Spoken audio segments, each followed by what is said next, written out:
Morning and welcome. So we're going on a road trip today, and we're going to try using a public DC charging network instead of the Tesla charging network because the other day when I got home, this was in the mail. This is a CCS to Tesla adapter.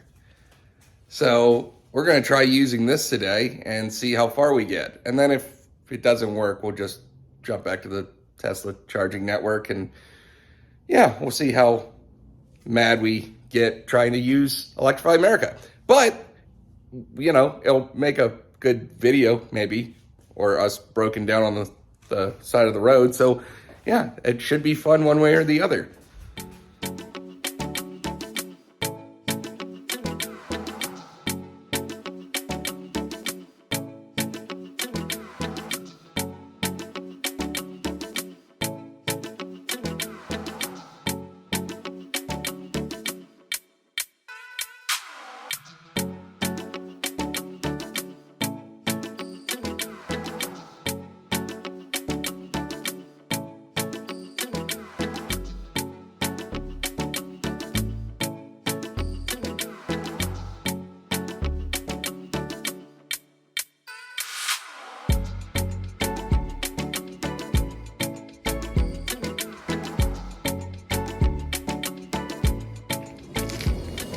Okay, so we're at Electrify America station.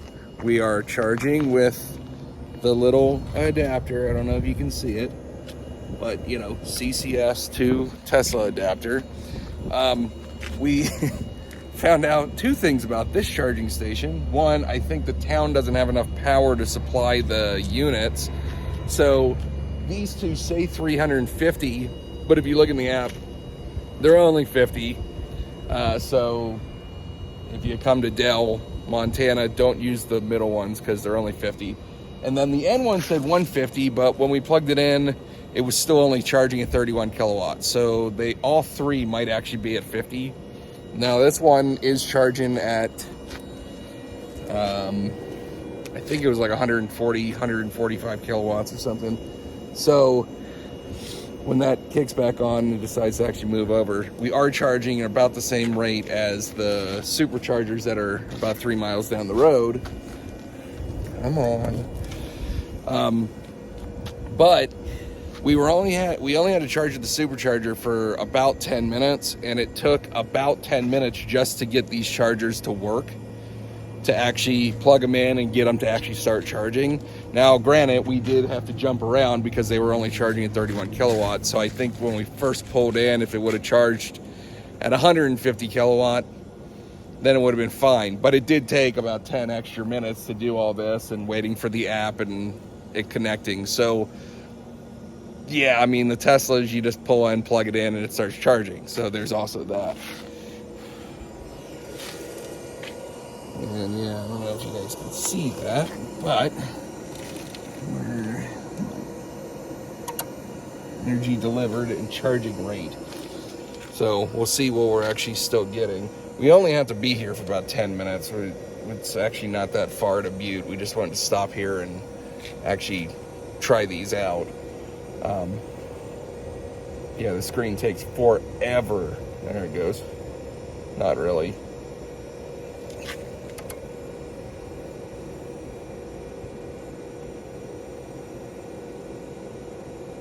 So anyway, I think we're gonna walk into the little place over here and check it out, maybe get a water or something, and then hopefully we'll be ready to go. So we just got finished charging. We're back on the road heading up to Butte. We're gonna stop at the Electrify America charger up there, charge up for about 5 minutes, see how that one goes. Overall, it was cheaper to charge at Electrify America because they do it per minute at that charging station than versus kilowatts at the Tesla supercharger. It would have been about $7 or $8 at the supercharger. It was $296 at Electrify America with tax and everything else. So yeah, so actually it's it is better to do it that way. And with this new adapter, we charge just as fast as the supercharger. Was it as easy? No, because you still have to get there and try getting the stations to work, and the touch screens on the stations are so slow they're pretty much unusable. You click a button and like 3 minutes later it does something. So that's terrible. They really need to fix that. But doing it on the app, we got it to finally work. Now the app did crash twice and then just sat there and would not do it. And we ended up having to tap the thing on the charger itself, and then it ended up working. But like I said, if we would have gone to the Tesla superchargers, it would have been more expensive, but we would have been out of there probably 10 minutes earlier too. So it probably would have been faster if we were in like a time crunch. But trying these chargers out, I'm still very happy with the adapter. The fact that we can still use any charging station now because of this adapter is really nice. Now, honestly, I wish Tesla would just move to CCS so you can use anything you wanted. I like standards anyway, or I wish the industry would have adopted Tesla as a standard. I know they gave the patents away and they gave the designs away and didn't charge for licensing or anything like that. So, but needless to say, it worked. It charged. We charged about 25% or 23% in about 10 minutes. We went from, and we were charging good speeds. We were at 50%, we were charging at 113 kilowatt, which is actually a little faster than what you get on the superchargers. Superchargers at 50% is usually about 105 kilowatts. So it actually, it was a little faster. So I think overall, if we could get a 350, we should see about 180 kilowatt on a 350 at 500 amps. If it's at 500 amps. A lot of these Electrify America charging stations are capped at 350 amps, but we'll see how this one in Butte does. I know that one has 350s that aren't limited like these were. So, but yeah. So overall, what do you think? I don't know. Don't ask me. Yeah, is that good? Well, if we would have just used the Tesla one, we would have just plugged right in, charged, and been done. I agree. Yep. But, it actually was cheaper and it was somewhat faster. So if the thing would have worked right off the bat, it would have been faster. Yeah. But don't ask me. Don't ask me. Yeah, she's really sold on Tesla stuff. And I mean, granted, I like the superchargers. They're really nice to just pull in and go. And out here in the West, like where we're going to Montana, up in Helena, there is no Electrify America. There's nothing on that side of the Great Divide, basically. So if you're going to Butte, Butte's the last charger. If you're going that way, there's nothing in Bozeman, there's nothing in Livingston, there's nothing in Billings, nothing in Helena, nothing in Great Falls. The Highline's got nothing. So if you're going that way, you're either using the Tesla charging network or there is nothing for you because there's no Electrify America there at all. And there's random fast chargers at some of the dealerships and stuff, but there is nothing there besides that. So yeah, so still, I mean, the Tesla network is way more robust out here anyway.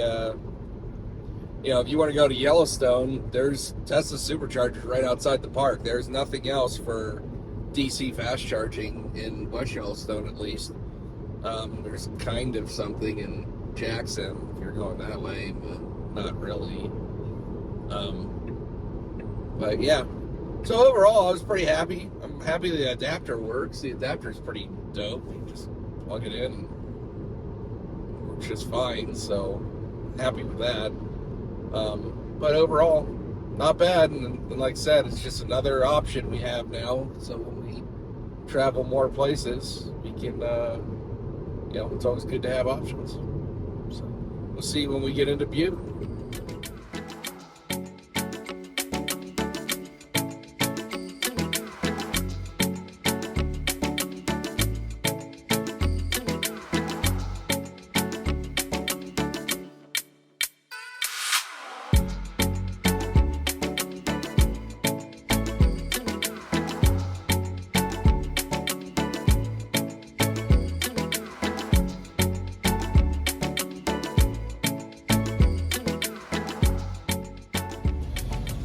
Okay, so we made it to the Electrify America charger in Butte, or right outside of Butte,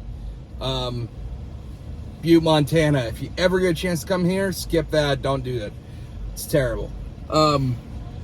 Yeah, so we're sitting at a Flying J truck stop right now, and we're charging.